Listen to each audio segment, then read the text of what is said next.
ನಮಸ್ಕಾರ, ನೀವು ನೋಡ್ತಿದ್ದೀರಾ ಸ್ಪೀಡ್ ನ್ಯೂಸ್ ಕನ್ನಡ. ನಾನು ಪ್ರಿಯಾ ಸೋಮೇಶ್. ಪ್ರತಿಯೊಬ್ಬರು ಏನು ಕೆಲಸಕ್ಕೆ ಹೋಗ್ತಾರೆ, ಬರುವಂತಹ ಸಂಬಳದಲ್ಲಿ ನಮ್ಮ ಜೀವನ ಚೆನ್ನಾಗಿರುತ್ತೆ, ನನ್ನ ಹೆಂಡತಿ ಮಕ್ಕಳನ್ನ ಸಾಕಬಹುದು, ನಮ್ಮ ಮನೆ ಚೆನ್ನಾಗಿರುತ್ತೆ ಅಂತ ಹೇಳ್ಬಿಟ್ಟು ಪಾಪ ಒಂದಷ್ಟು ಜನ ಕೆಲಸಕ್ಕೆ ಹೋಗ್ತಾ ಇರ್ತಾರೆ. ಆಯಿತಾ, ಎಲ್ಲರೂ ಕೂಡ ಕೆಲಸಕ್ಕೆ ಹೋಗೋದೇ ಅದಕ್ಕೆ ಬಿಡಿ. ಪಾಪ ದುಡಿಬೇಕು, ಚೆನ್ನಾಗಿ ಹೆಂಡತಿ ಮಕ್ಕಳನ್ನ ಸಾಕಬೇಕು. ಒಂದಷ್ಟು ಜನ ಹೆಣ್ಣುಮಕ್ಳು ಕೆಲಸಕ್ಕೆ ಹೋಗ್ತಾರೆ, ನನ್ನ ಗಂಡ ಮಕ್ಕಳು ಚೆನ್ನಾಗಿರಬೇಕು, ಯಾರಿಗೂ ಕೂಡ ಭಾರ ಆಗಬಾರ್ದು ಅಂತ ಕೆಲಸಕ್ಕೆ ಹೋಗ್ತಾರೆ. ಕೆಲಸಕ್ಕೆ ಹೋಗುವಾಗ ಕೆಲಸ ಮಾಡುವಂತಹ ಜಾಗ ನೆಮ್ಮದಿಯಾಗಿರಬೇಕು, ಸೇಫ್ ಆಗಿರಬೇಕು, ನಾವು ಸೇಫ್ ಫೀಲ್ ಮಾಡಬೇಕು ಅಂತ ಅನ್ಕೊತಾರೆ.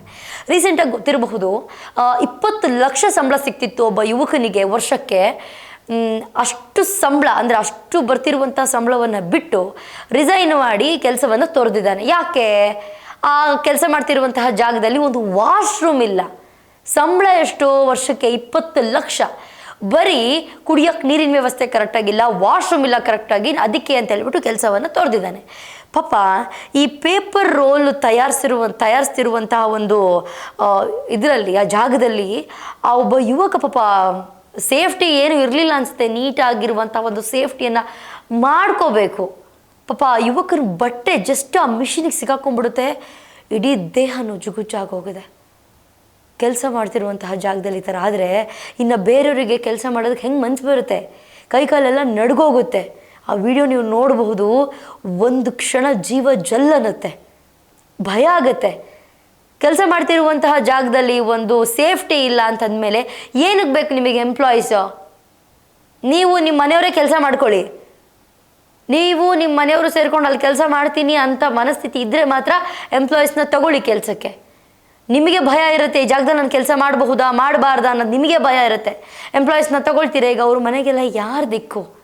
ಯಾರು ಅವ್ರ ಮನೆಯವ್ರನ್ನೆಲ್ಲ ಸಾಕ್ತಾರೆ? ಇದು ನಡೆದಿರೋದು. ಈ ರೋಲರ್ ಬರುತ್ತಲ್ವ, ಪೇಪರ್ ರೋಲರು, ಅದ್ರೊಳಗಡೆ ಸಿಕ್ಕಾಕೊಂಡಿರೋದು ಪಾಪ.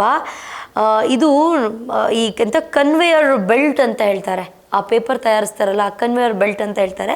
ಪಾಪ ಆ ಬೆಲ್ಟ್ ಒಳಗಡೆ ಸಿಕ್ಕಾಕೊಂಡಿರೋದು. ಪೇಪರ್ನ ತೆಗೆದು ಹಾಕ್ತಾ ಇರ್ತಾನೆ ಒಟ್ಟೊಟ್ಟಿಗೆ, ಸಡನ್ನಾಗಿ ಬಟ್ಟೆ ಸಿಕ್ಕಾಕೊಂಡ್ಬಿಡುತ್ತೆ ಆ ರೋಲ್ ಒಳಗಡೆ. ಇಡೀ ದೇಹ ನುಜುಗುಜ್ಜಾಗುತ್ತೆ. ಅದೊಂದು ಸಿಕ್ಕಾಬಟ್ಟೆ ಅದು ತೂಕವಾಗಿರುವಂತಹ ಯಂತ್ರೋಪಕರಣ. ಇನ್ನೇನು ಅದರೊಳಗಡೆ ಸಿಕ್ಕಿದ ಮೇಲೆ ಈ ರೋಲರ್ ಕೆಳಗಡೆ ಬಿದ್ದಾಗ ಹೆಂಗಾಗುತ್ತೋ ಹಂಗಾಗಿ ಹೋಗಿದೆ. ಇದು ಏನಂತಂದರೆ, ಆ ಕೈಗಾರಿಕಾ ವಲಯ ಏನಿದೆ ಅಲ್ಲಿ ಸುರಕ್ಷತೆ ಇಲ್ದಿರೋದೇ ಇದಕ್ಕೆ ಕಾರಣ ಅಂತೇಳ್ಬಿಟ್ಟು ಹೇಳಿಕೆಯನ್ನು ಕೊಟ್ಟಿದ್ದಾರೆ ಅಲ್ಲಿರುವಂತಹ ಒಂದಷ್ಟು ಜನ. ಪಾಪ ಇದು ನೋಡಿ ಸಿಕ್ಕಾಬಟ್ಟೆ ಬೇಜಾರಾಯಿತು. ಇನ್ಮೇಲೆ ಅವ್ರ ಮನೆಗೆ ಯಾರು ದಿಕ್ಕು ಬಾಬಾ? ಸ್ವಲ್ಪನೋ ಜಾಸ್ತಿನೋ ಎಷ್ಟೋ ಕಾಸು ಸಿಗುತ್ತೆ, ಹೆಂಡತಿ ಮಕ್ಕಳು ಚೆನ್ನಾಗಿ ನೋಡ್ಕೋಬೋದು ಅಂತ ಪಾಪ ಕೆಲಸ ಮಾಡ್ತಿದ್ದಂತಹ ವ್ಯಕ್ತಿ ಇವತ್ತು ಇನ್ನಿಲ್ಲ. ಬಟ್ ಈ ರೀತಿಯಾದಂತಹ ಘಟನೆ ಇಲ್ಲಿ ಮಾತ್ರ ಅಲ್ಲ, ಒಂದಷ್ಟು ಕಂಪ್ನಿಗಳಲ್ಲಿ ಆಗಾಗ ನಡೀತಾನೆ ಇರುತ್ತೆ. ಫೈರ್ ಆಗುವಂಥದ್ದು, ಅಥವಾ ಮತ್ತೊಂದು ಲಿಫ್ಟಲ್ಲಿ ರೀಸೆಂಟಾಗಿ ನೀವು ನೋಡಿರ್ಬೋದು, ಲಿಫ್ಟ್ ಪಾಪ ಕೆಲಸ ಮಾಡ್ತಿರುವಂತಹ ಹುಡುಗ ಲಿಫ್ಟ್ ಒಳಗಡೆ ಹೋಗಿ ಸಿಕ್ಕಾಕೊಂಡು ಸತ್ತು ಹೋಗಿದ್ದಾನೆ ಆ ಜಾಗದಲ್ಲೇ.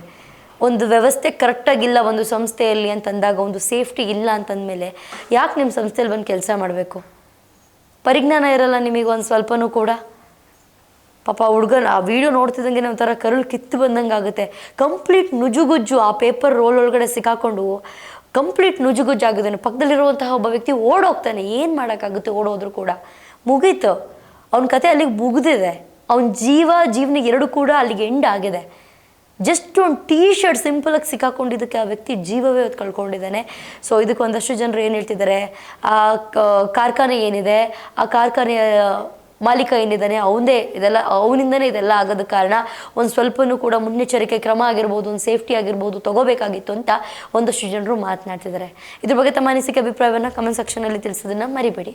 ಇದಾಗುತ್ತೆ ಇವತ್ತಿನ ವಿಶೇಷ. ನೋಡ್ತಾ ಇರಿ ಸ್ಪೀಡ್ ನ್ಯೂಸ್ ಕನ್ನಡ. ಸುದ್ದಿ ನಿಮ್ಮದು, ವೇಗ ನಮ್ಮದು.